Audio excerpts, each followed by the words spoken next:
Eu queria ler com vocês hoje uma passagem da Bíblia que está no Evangelho de João, no capítulo 11. João, capítulo 11. É uma passagem muito conhecida, mas é uma passagem muito especial. O fato dela ser conhecida e o fato de já ter sido pregada tantas vezes não quer dizer que ela já tenha sido esgotada. Ela é nova cada manhã. E o que nós vamos ver nesta noite pode ser que aparentemente seja o que você já ouviu em algum momento.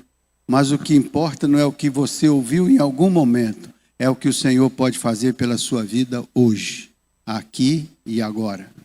Isto é que faz a grande diferença, porque a palavra de Deus é viva e eficaz. Ela é mais penetrante do que qualquer espada de 2 gumes e vai até o interior da alma e serve para nos ajudar a discernir as intenções do coração.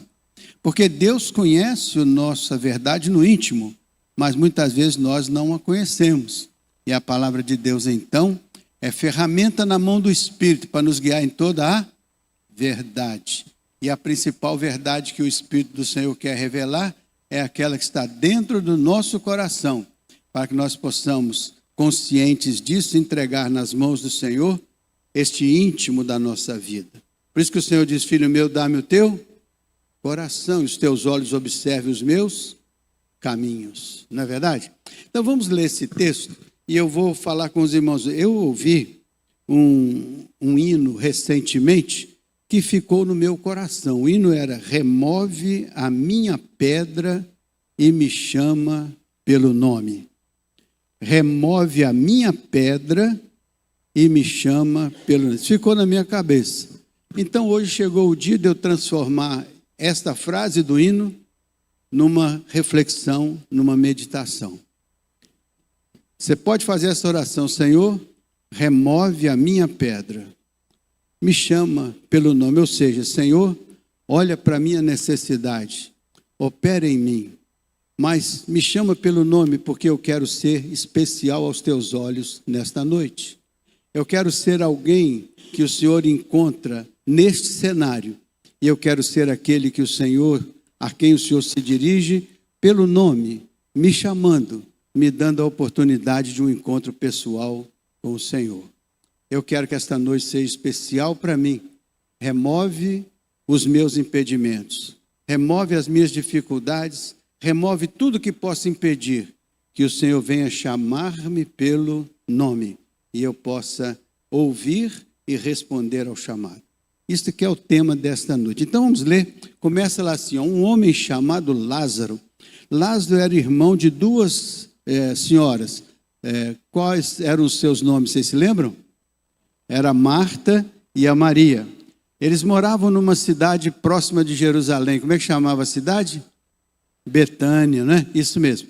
Eles moravam ali.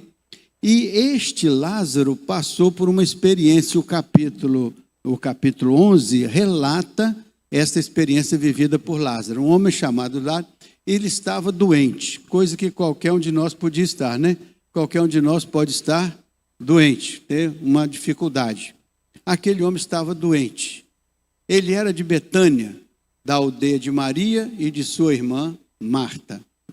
Próximo. Diz assim, ó: esta Maria, cujo irmão Lázaro estava doente, era a mesma que ungiu o Senhor com perfume e lhe enxugou os pés com os seus cabelos. Então era esta Maria. Ela, em outra ocasião, quando Marta estava correndo, fazendo os afazeres da casa, Jesus visitou a sua casa e ela estava aos pés do Senhor ali, aprendendo com ele, ouvindo os seus ensinos, né? Próximo. E assim: por isso, as irmãs de Lázaro mandaram dizer a Jesus: aquele a quem o Senhor ama está doente. Olha essa frase: aquele a quem o Senhor ama. Então você pode dizer: eu estou falando com aquele que me ama, aquele que eu reconheço que tem uma atenção especial a mim. E assim como ele chamou Lázaro pelo nome, eu quero que Ele me chame também hoje pelo nome. Eu quero ser uma pessoa reconhecida, compreendida, entendida, vista. Eu quero ser uma pessoa a quem o Senhor distingue no meio da multidão. Eu quero ser chamado pelo Senhor pelo meu nome. Quero que Ele olhe para mim, quero que Ele fale comigo, quero que Ele toque o meu coração, quero que Ele toque a minha mente, quero que Ele toque a minha alma. Hoje é um dia especial para você passar por uma experiência pessoal com o Senhor, assim como Lázaro passou naquele momento da sua vida. Veja o que o texto vai falando e você vai se enquadrando. Ao receber a notícia, Jesus disse: essa doença não é para a morte. Então Jesus já criou uma situação ali de conforto para aquelas pessoas, né? Essa doença não é para a morte, mas é para a glória de Deus. Aí diz assim: a fim de que o Filho de Deus, vou olhar por aqui, a fim de que o Filho de Deus seja glorificado por meio dela. Então você já imaginou o Filho de Deus ser glorificado por causa de uma situação difícil que você está passando? É isso que Jesus estava dizendo. Essa doença não é para a morte, mas é para que por meio dela o nome do Senhor seja glorificado. Então a Bíblia tem algumas palavras que chamam a atenção da gente.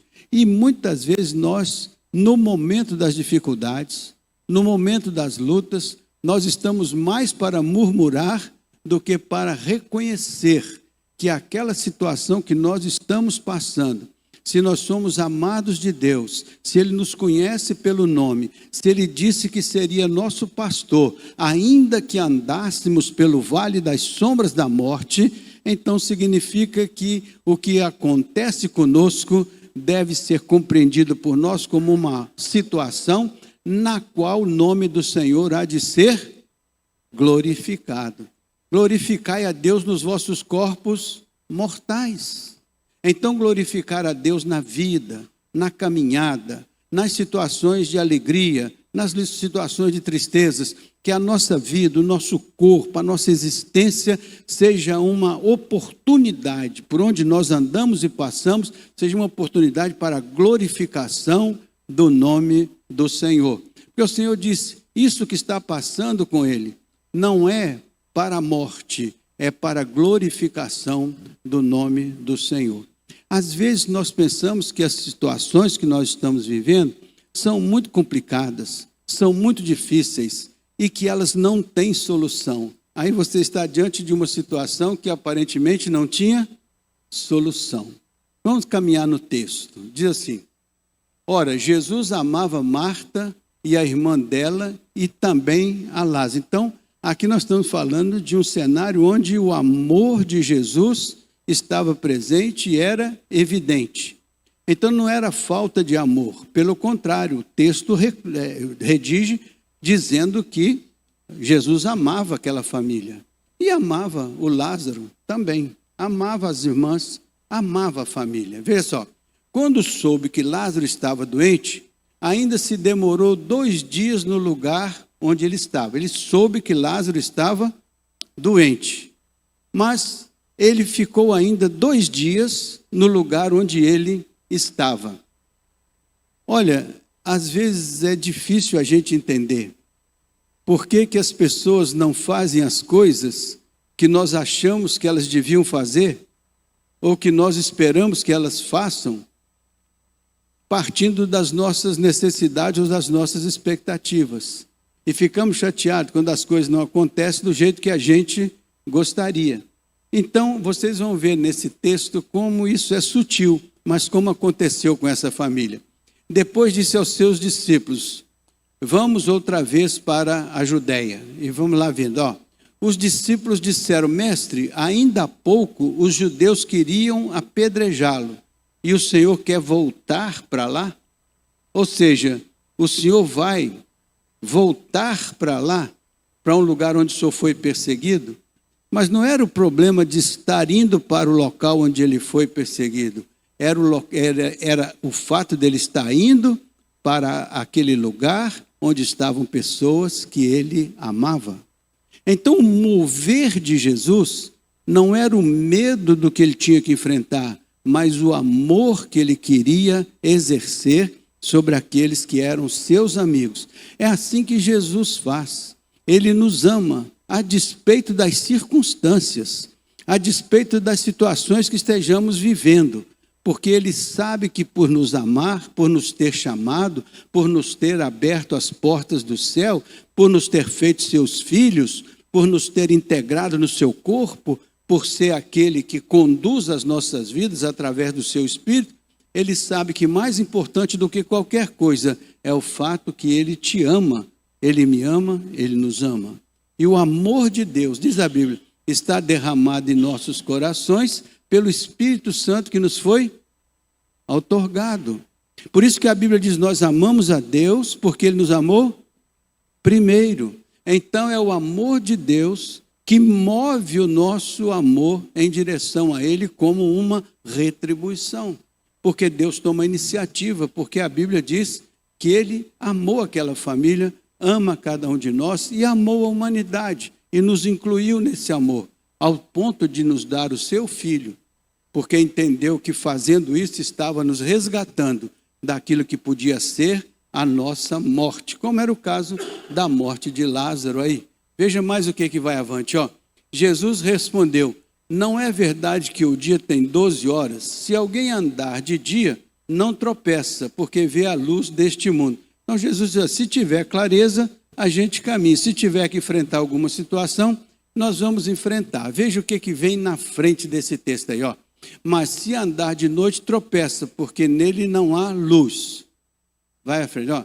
Tendo dito isto, acrescentou, nosso amigo Lázaro adormeceu, mas eu vou para despertá-lo. Na concepção das pessoas, Lázaro tinha morrido, mas Jesus, nosso amigo Lázaro, adormeceu. Aí eles vão ficar na dúvida, afinal de contas, morreu ou dormiu? Olha o que Jesus disse, quer ver? Diz assim, ó, então os discípulos disseram, Senhor, se dorme, estará salvo. Então, já se ele dormiu, se já morreu, se é crente, está salvo. Veja só o que acontece. Jesus falava da morte de Lázaro, mas eles pensavam que ele estivesse falando do repouso do sono. Quando Jesus disse que ele dorme, na verdade, Jesus, no entendimento do escritor bíblico, estava falando da morte. E eles, então, agora ficaram na mesma página. Jesus estava falando da morte, eles entenderam que Lázaro morreu e tudo estava resolvido. Lázaro, de fato, morreu. E nós vamos fazer o que lá? Veja só o que vai acontecer. Diz assim, então Jesus lhes disse claramente, Lázaro morreu. Então, dali, Jesus podia voltar para trás, deixar aquele projeto já resolvido, concluído e pronto, acabou. Mas Jesus não abandona seus amigos nos dias das adversidades. Não abandona seus filhos nos dias difíceis. Jesus não nos deixa no meio do caminho. Veja só o que acontece. Por causa de vocês, me alegro que eu não estivesse lá. Por que Jesus disse? Por causa de vocês, discípulos, eu me alegro de eu não ter estado lá no dia da morte. Eu me alegro, sabe por quê? Para que vocês possam crer. E vocês vão experimentar algo que vocês não experimentaram ainda. E eu vou lá com vocês. Vamos até lá e vocês vão ver a maneira como que Deus glorifica o nome dele nesse contexto que nós vamos viver. Veja só lá, ó. Então Tomé, chamado Dídimo, disse aos outros discípulos, vamos nós também para morrer com o mestre? Ou seja, se ele está voltando para o lugar da perseguição, nós vamos com ele para morrer lá com ele. Já tinha esquecido o Lázaro, agora ele estava preocupado se ele ia para Jerusalém ou se não ia. O fato é que ele está agora no meio de uma tensão. Mas ele pergunta, será que nós vamos morrer com ele lá no meio dessa situação? Ou ele, mais do que isso, afirma, estava certo de que voltar com Jesus para aquela região seria um perigo de vida. Veja o que vai acontecendo no seguinte, ó.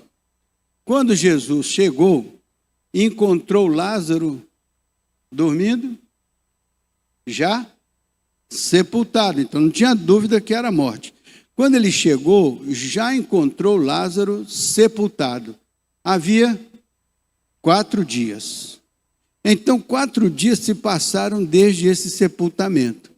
Olha o que acontece depois. Quer ver? Assim, ora, Betânia ficava mais ou menos 3 quilômetros de Jerusalém. Então, era perto, mas eram 3 quilômetros. Então, muitos dos judeus vieram visitar Marta e Maria a fim de consolá-las por causa do irmão. Então, havia um grupo de pessoas vindas de fora que ali estavam para consolar a Maria por conta da experiência que elas estavam vivendo, a Marta e a Maria, por conta da experiência que elas estavam vivendo, que era a perda do seu irmão. Esse era o cenário. Veja o que vai acontecer. Então, Marta, quando soube que Jesus estava chegando, foi encontrar-se com ele. Maria, porém, ficou sentada em casa. Então, Marta era aquela que mais se organizava, que ia mais realizar as coisas, né? Se preocupava com a arrumação. E ela, então, vai encontrar-se com Jesus que vem chegando. E olha o que ela diz. É assim, então Marta disse a Jesus, se o Senhor estivesse aqui, o meu irmão não teria morrido. Então, o que ela está dizendo? Se o Senhor tivesse chegado mais cedo, nosso irmão não teria morrido. Mas o que Jesus disse a respeito dele? Essa morte aí é para glorificação do nome do Senhor. Então, Jesus tinha um plano diferente, que a Maria nem a Marta entendiam, nem compreendiam. Mas ele ia ali com um propósito. Ele não abandonou a causa porque disseram que o Lázaro tinha morrido. Para ele, era um projeto que estava em andamento. Para as pessoas, parecia ser algo já concluído. E aqui, a Bíblia chama a nossa atenção. Quantas vezes nós pensamos que algo na nossa vida já está concluído, que não tem jeito, que já está sepultado há 4 dias, que já cheira mal, que não tem mais o que fazer. Mas para Jesus não é assim. Jesus está vendo algo que nós não vemos. Jesus sabe de algo que nós não sabemos. Ele tem um poder que nós não temos. Ele tem algo que supera em muito a nossa capacidade de compreensão. Por isso que a Bíblia diz que Ele é capaz de fazer mais do que nós imaginamos ou pensamos. Então, Jesus não estava preocupado com o cenário. Ele estava preocupado em que os seus discípulos tivessem uma experiência da obra de Deus no contexto da humanidade. Ele estava pensando num milagre, quando todos estavam pensando numa impossibilidade. Jesus pensa a possibilidade, enquanto eles pensavam a impossibilidade. Quando a gente pensa em impossibilidade, a gente entende que não é possível, que já não tem mais o que fazer. Eu quero dizer para você, se você vive uma experiência que você acha que já está demais para a sua vida e você já não encontra ou não vislumbra uma solução, entenda que a sua história não terminou, sua história não acabou. E eu vou te lembrar uma passagem da Bíblia. Você é a carta de Cristo, escrita não por tinta, mas com o precioso sangue do Senhor Jesus Cristo. Então você é um documento em processo de construção. Ele ainda não colocou o ponto final na sua vida, portanto ele ainda não terminou de escrever a sua história. Mesmo que você interprete a sua história de uma maneira, pode ser que ele mova a pedra da sua interpretação e coloque dentro da realidade que você supõe não ser possível viver ou experimentar, ele transforma essa situação. Ele mostra uma outra visão, diferente daquela que todo mundo estava tendo naquele momento. Não se fixe na visão daqueles que dizem que não pode. Fixe na visão daquele que, para quem diz a Bíblia, se tu podes crer, nada é impossível ao que crê. Ele é até mais positivo. Se tu podes crer, tudo é possível àquele que crê. Então veja o que acontece mais adiante. mas também sei que mesmo agora, tudo que o Senhor pedir a Deus, Ele concederá. Então, elas tinham uma dificuldade. Elas achavam que não tinha mais jeito, mas elas tinham um resquício de fé. Eu vou chamar de um resquício de fé para dizer que a fé é do tamanho de um grão de mostarda, que pode fazer o quê? Remover uma. Isso não é um contrassenso? Como é que uma fé do tamanho de um grão de mostarda vai remover uma montanha? Porque não é o tamanho da fé, é aquele em quem a fé está posta. Se a fé está posta no Senhor, e se o Senhor tem garantido que Ele fará por nós aquilo que Ele é capaz de fazer como Deus poderoso da criação, e se nós cremos nisso, então, para Deus, o milagre é possível, enquanto que para nós a aparência pode ser de impossibilidade. Mas nós não nos fixamos na impossibilidade, porque somos crentes, então nos fixamos na possibilidade que vem da ação de Deus sobre as nossas vidas. Mas o importante, no geral, é que o Senhor Jesus Cristo disse: isso que está acontecendo é para a glorificação do nome do Pai.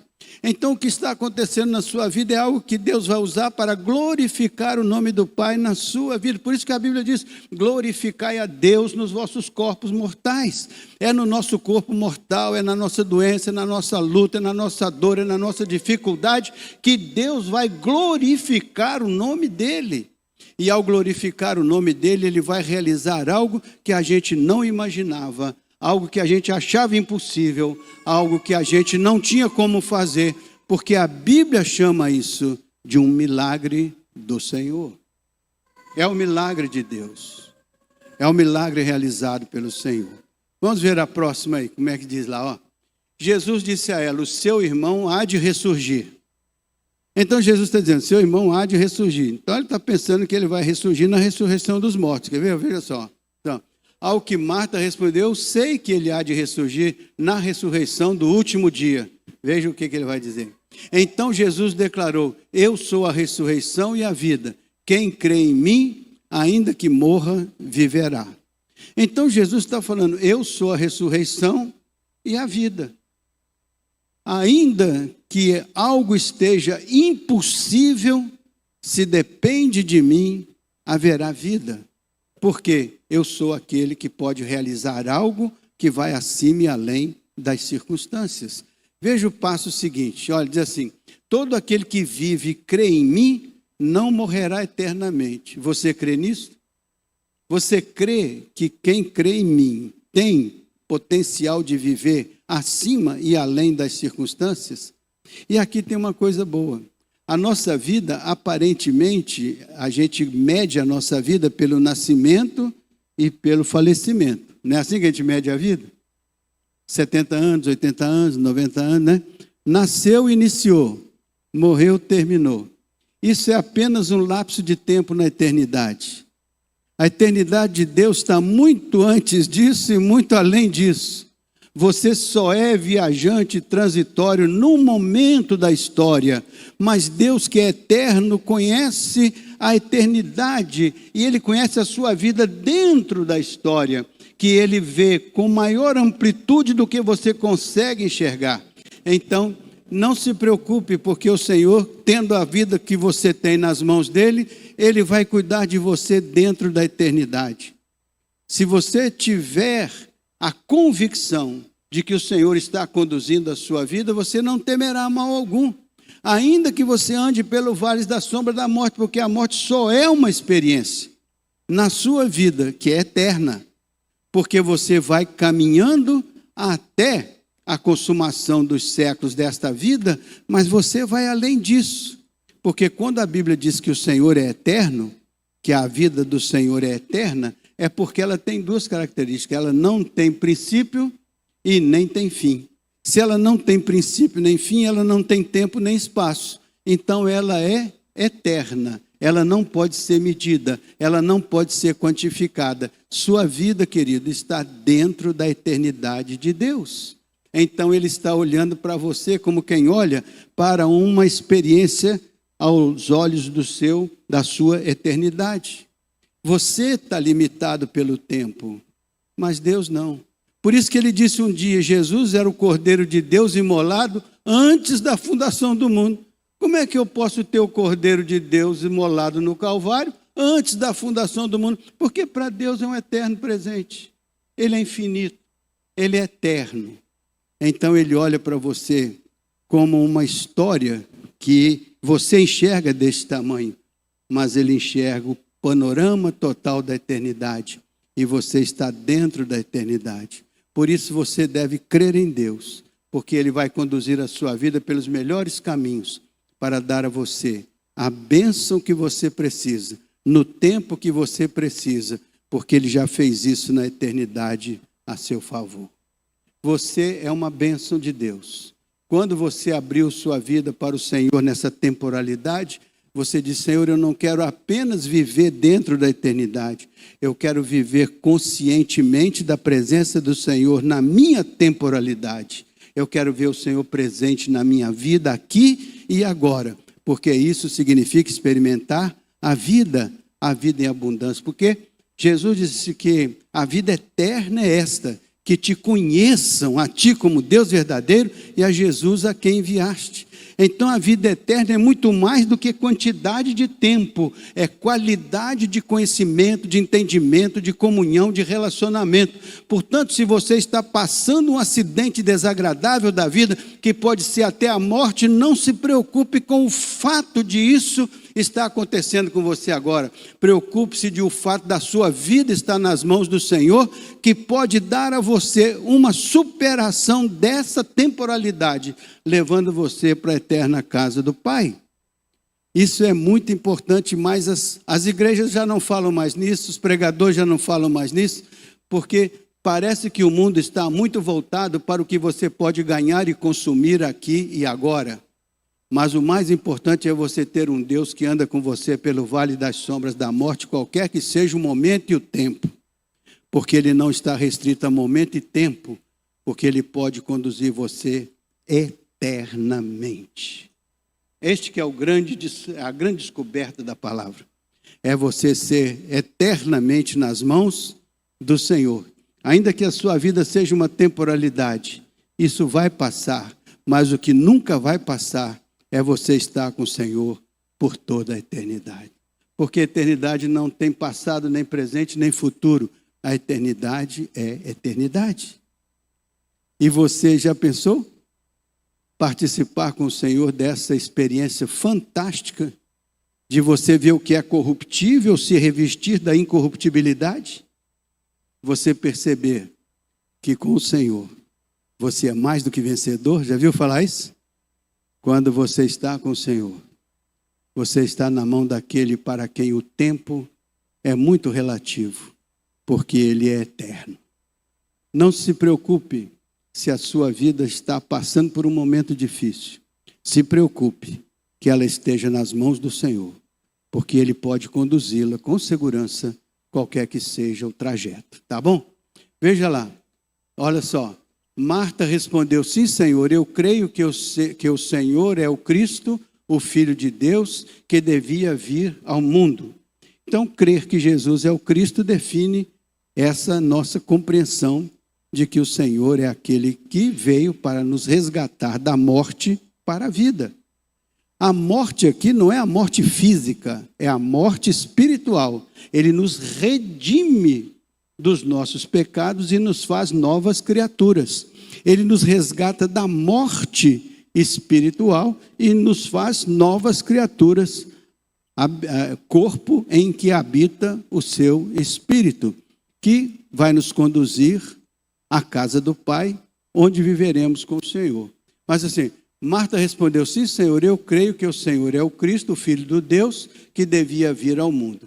Veja o verso seguinte, assim: depois de dizer isto, Marta foi chamar Maria, a sua irmã, e lhe disse em particular: o mestre chegou e está chamando por você. Parece que Jesus reuniu a família ali naquele momento, né? Veja o seguinte, assim, quando Maria ouviu isso, levantou-se depressa e foi ter com ele. Passa o seguinte. Aqui começa o que me interessa muito hoje compartilhar com vocês. pois Jesus ainda não tinha entrado na aldeia, mas permanecia onde Marta o havia encontrado. Agora Jesus vai entrar na aldeia. Os judeus que estavam com Maria em casa e a consolavam, vendo-a levantar, deixa eu ler aqui mais fácil aqui. Consolavam, vendo-a levantar-se depressa e sair, seguiram-na pensando que ela ia ao túmulo para chorar. Quando Maria chegou ao lugar onde Jesus estava, ao vê-lo, lançou-se aos seus pés, dizendo: se o Senhor estivesse aqui, o meu irmão não teria morrido. O que eu falei da eternidade? Se o Senhor estivesse aqui, nosso irmão não teria morrido. Eu queria dizer que o Senhor Deus, Ele está presente pela sua onipotência, pela sua onisciência, pela própria presença dEle. Ele é onipresente. Quando você pensar em Deus, pense na eternidade de Deus. E pense naquele fato que Ele nunca é limitado, porque Ele é onisciente, então Ele sabe o cenário da nossa vida. Ele é onipotente, Ele pode todas as coisas na nossa vida. Ele é onisciente, onipotente, Ele é onipresente. Quando você está no fundo do poço, Senhor, eu quero clamar pela Tua presença. Se você tiver um pouco mais de amplitude de compreensão, você dizer: o Senhor está no fundo do poço, porque Ele é onipresente. Ele está na intimidade da sua vida porque Ele é onipresente. Só que você não tem essa consciência. E por não ter essa consciência, você pensa que Deus é um Deus ausente, é um Deus distante. Mas Deus está à porta e bate. Ele só não invade a sua vida porque Ele depende do seu convite. Ele depende da sua aceitação da obra dEle na sua vida. Porque se Ele quisesse, poderia invadir e tomar o controle da sua vida e transformar você num robô e dizer: a partir de agora você vai fazer tudo que eu quero, do jeito que eu quero, na hora que eu quero. Mas Ele te dá o privilégio de escolher amá-lo porque Ele nos amou primeiro. A Bíblia diz: nós amamos a Deus porque Ele nos amou primeiro. Então Ele planta em nós a mensagem do seu amor, por isso que Ele nos criou a sua imagem, conforme a sua semelhança. E Ele nos chama para essa experiência de relacionamento, essa experiência de comunhão. Mas pastor, isso é muito complicado. É claro que é complicado, pois nós não podemos entender a mente infinita de Deus com a nossa mente limitada. Mas podemos nos aproximar disso e entender que a vida eterna é conhecer a Deus, é conviver com Deus, é relacionar a nossa vida com Deus, porque eterno, dentro da eternidade nós já estamos. Não tem uma eternidade que vai começar em algum lugar. A eternidade é a eternidade. Desde o começo até o fim.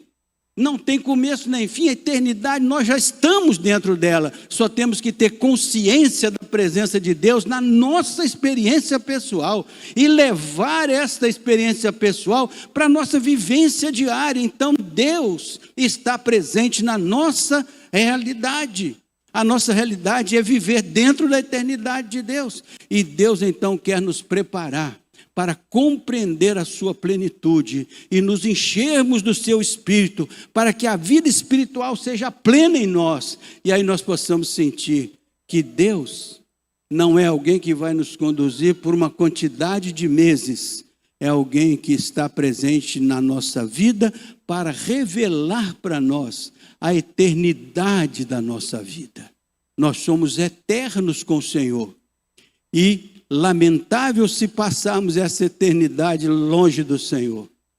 Melhor passar essa eternidade na casa do Pai. Melhor passar essa eternidade com o Senhor. Viver isso que o Senhor nos fez ser. Ele nos fez homens e mulheres segundo o seu coração, porque soprou em nossas narinas o fôlego da vida. Por isso que nós temos que ter muito cuidado com a nossa alma, para que ela não se perca na temporalidade, fazendo as escolhas erradas. Que dentro da temporalidade nós saibamos perceber que Deus está à porta e bate, e Ele quer falar conosco. Vocês vão ver isso no texto, quer ver? Quando Jesus viu que ela chorava e que os judeus que a acompanharam também choravam, agitou-se no seu espírito e se comoveu. o Senhor Jesus se comoveu com aquelas pessoas, com aquelas irmãs. Você sabia que o Senhor Jesus se comove conosco em face do nosso sofrimento? Que Ele se comove conosco, às vezes, em face dos nossos erros, dos nossos descaminhos. Quantas vezes o Senhor diz, puxa, por que Ele fez isso? Por que Ele fez aquilo? Por que Ele não teve a percepção de que isso não deveria ser feito? Disso não deveria ter sido a escolha? Isso não deveria ter sido a decisão? Quantas vezes o Senhor vai se comover por algo especial que acontece conosco, ou por alguma tragédia que a gente acaba escolhendo fazer e construir, por ignorância. Por isso que a vida eterna é conhecer, para superar a ignorância, porque a ignorância é que atravanca o progresso. Nós precisamos conhecer Deus, amar a Deus. Por isso que Ele nos deu a palavra, para a gente estudar a palavra, ler a palavra, compreender a palavra. Você é uma alma eterna, que precisa ajustar-se ao eterno Deus, para construir uma trajetória abençoada e feliz. É isso que é preciso descobrir. Então, olha o que aconteceu lá, o verso seguinte, ó. E perguntou, onde vocês o puseram? Então, onde vocês puseram o Lázaro? Onde você colocou aquele membro da sua família? Onde você colocou seu filho? Onde você colocou sua esposa? Onde você colocou seu marido? Onde? Onde é que estão colocadas as pessoas que você perdeu, que você viu passar pela sua história? Onde é que você colocou? Ele diz assim, Senhor, vem ver onde é que nós colocamos essa figura. O Lázaro que o Senhor tanto amou, que o Senhor tanto gostou, vem ver onde é que nós podemos. Quando Jesus chega lá e vê o cenário, a Bíblia diz que ele chorou. Jesus chorou, ele chora, sabe? Quando ele vê onde que nós fomos parar. Ele chora quando ele vê onde é que a gente se meteu. Ele chora quando ele vê onde é que a gente está implicado, onde é que a gente está complicado. Muitas vezes ele vai olhar para nós e ele vai chorar. Porque ele vai sentir a nossa dor. Ele vai sentir porque ele conhece o eterno. Então ele sabe hoje da nossa vida a luz do eterno. E ele diz, puxa, que escolha insensata. Que caminho infeliz. O que eu posso fazer? Eu posso dar uma chance a essa pessoa. Você está aqui hoje, você pode ser chamado pelo Senhor para uma etapa nova, para um momento novo. Olha o que aconteceu. Então os judeus disseram, veja quanto ele o amava. O Senhor continua amando cada um de nós. Veja, mas alguns disseram, será que ele que abriu os olhos ao cego não poderia fazer com que Lázaro não morresse? Será que ele não poderia fazer com que Lázaro... Deus pode fazer todas as coisas, mas Ele não está fazendo as coisas que nós achamos que Ele devia fazer. Ele faz as coisas que Ele acha que Ele deve fazer, porque Ele sabe, com a sabedoria do alto plena, o que é melhor para o caminho de cada um de nós e como que nós vamos enfrentar cada adversidade tendo Ele como nosso pastor. Porque o problema não é se vamos sofrer ou não, todos nós vamos sofrer. Todos nós vamos morrer. A questão não é se isso vai acontecer conosco.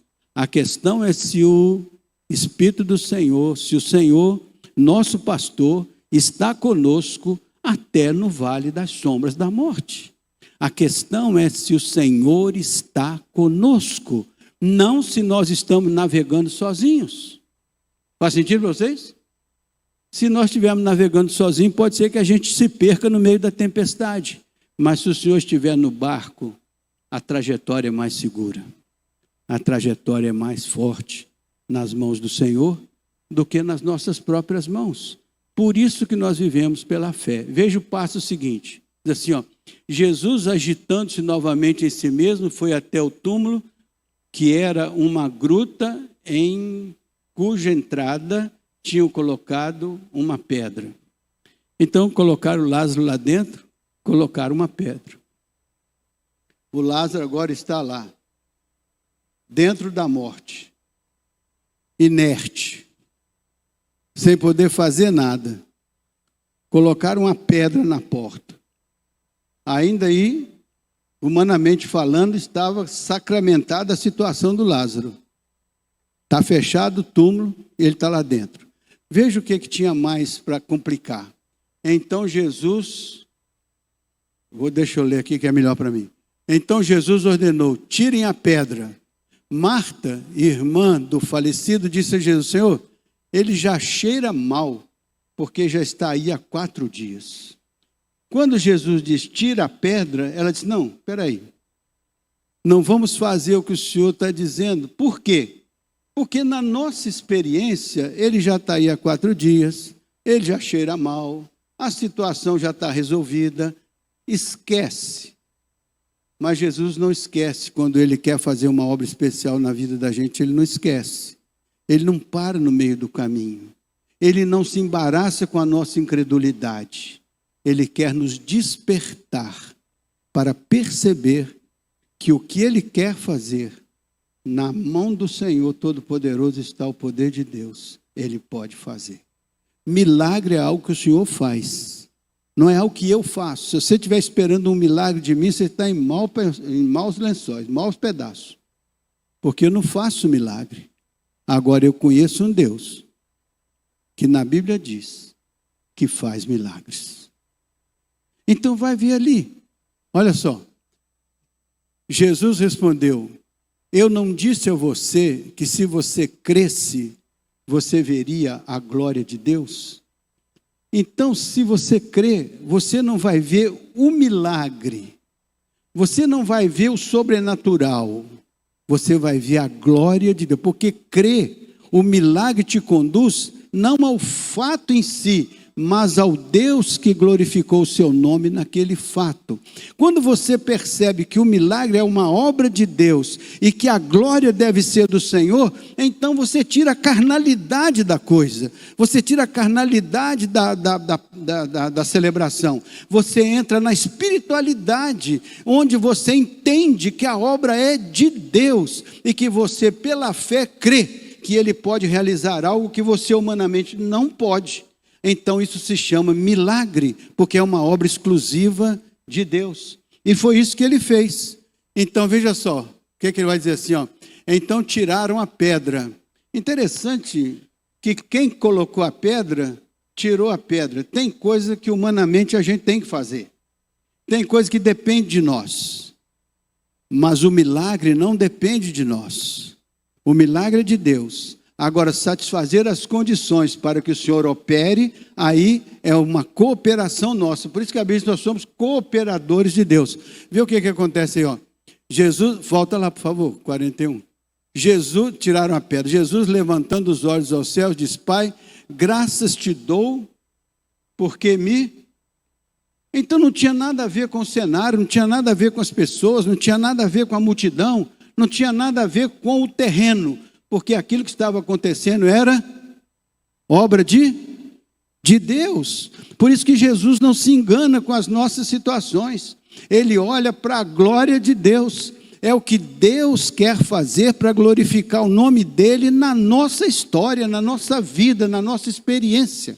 Não é algo humano, nem carnal, é algo divino. O milagre procede de Deus. E Jesus, então, reconhece isso e dá graças a Deus. Por quê? Já tinha acontecido algum milagre? Lá já estava ressurreto? Não, não tinha acontecido.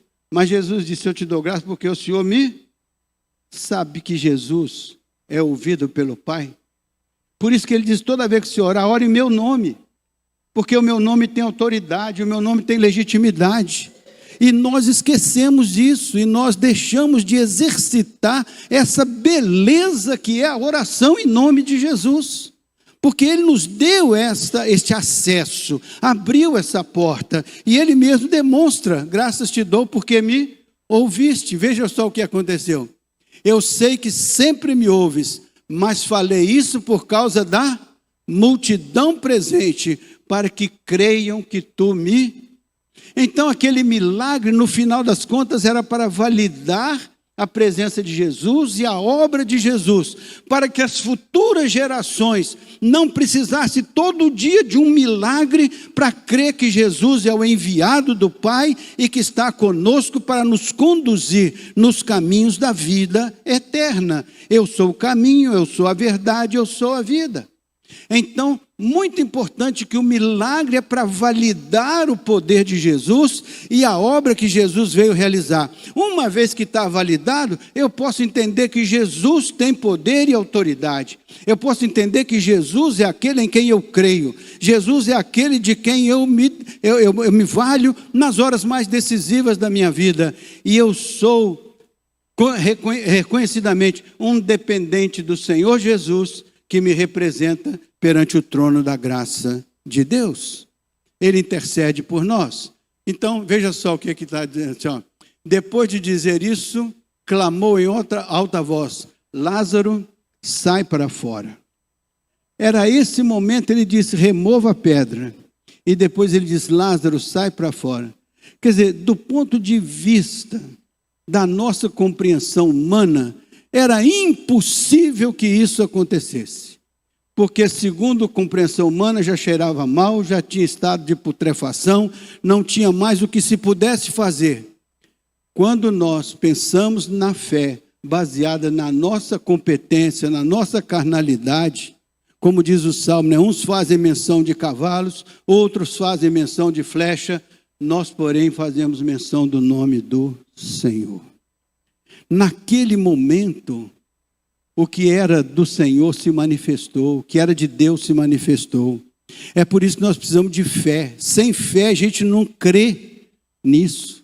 Sem fé a gente não acredita que o Senhor fez isso. Sem fé a gente não invoca o nome do Senhor nas horas decisivas da vida, porque a gente acaba não acreditando que o Senhor pode fazer mais do que imaginamos ou do que nós pensamos. Então esse texto nos chama a atenção para o fato que aquilo que aparentemente não é possível, para Deus, se tu podes crer, todas as coisas são possíveis. Nós estamos falando de um Deus que não conhece limites. Nós estamos falando com um Deus que é eterno. Nós estamos falando de um Deus que pode todas as coisas. Nós estamos falando de um Deus que não controla a vida de A ou B, mas Ele controla o universo dentro do qual nós estamos. Deus não faz injustiças nenhuma. Deus é amoroso e cuida de nós, na medida em que isso manifeste a glória de Deus. Toda vez que você orar, pergunte se a sua oração visa glorificar o nome de Deus. Se Deus responder aquela oração na sua vida, se a sua vida vai se transformar de uma maneira tal que o nome do Senhor vai ser glorificado potencialmente na sua vida. Porque muitas vezes as nossas orações não têm esse compromisso de glorificar o nome de Deus na resposta que o Senhor vai dar. Por isso que muitas vezes nós mesmos acabamos sendo frágeis na fé, porque a gente ora, mas não espera a resposta de modo a glorificar o Deus no nosso corpo mortal. Por isso que é importante a igreja existir para dar uma palavra, para despertar, para desafiar, para inspirar, para dizer: ore em nome de Jesus. Creia no poder de Deus. Acredite que ainda que você esteja aprisionado numa situação aparentemente impossível, Deus pode te chamar pelo nome. Venha para fora, Lázaro. Venha para fora. Saia disso. Deixe esse fundo de poço. Venha, porque eu quero firmar os teus pés na rocha. Eu quero dar para você uma nova história, um novo tempo, um novo momento. Lázaro, venha para fora. Olha o que acontece depois. Aquele que tinha morrido saiu, tendo pés e mãos amarrados com ataduras e o rosto envolto num lenço. Então Jesus lhes ordenou: desamarrem-no e deixe que ele vá. Essa é a obra da igreja: ajudar a tirar as amarras, ajudar a tirar a cegueira, ajudar a tirar os impedimentos, facilitar para que as pessoas conheçam a Deus, conheçam Jesus, experimentem a novidade de vida quando Ele te chama. Venha para fora. Que essa igreja seja um ambiente onde você possa nascer do Espírito, possa ser amado, possa ser cuidado, possa ser inspirado, que juntos possamos construir aqui um corpo onde o Senhor seja glorificado e que as vidas aqui experimentem milagres, transformações, bênçãos grandiosas que vão deixar o seu coração alegre por saber que você não é um abandonado nesse mundo imenso. Você vive dentro de uma eternidade, mas o Espírito do Senhor vive dentro de você. Você é o templo do Espírito. Então você sabe para onde vai, você sabe como vai, e o Espírito vai te conduzindo em toda a verdade. E se você tiver um dia um problema, uma dificuldade, a Bíblia diz que o Espírito Santo intercede por você até com gemidos inexprimíveis. Faz sentido para você? Quer sair para fora hoje do seu imbróglio ainda? Está preso em alguma coisa, está precisando de uma libertação, está precisando renovar alguma coisa, rever alguma coisa, rever algum caminho? Cante conosco o hino que vem a seguir e você diz assim: eu quero sair para fora, eu quero revisar a minha jornada, eu quero começar uma etapa nova, eu quero ouvir a voz do Senhor atuando e operando na intimidade da minha vida, da minha história. Fique de pé um pouquinho e vamos cantar este hino, que ele é muito lindo.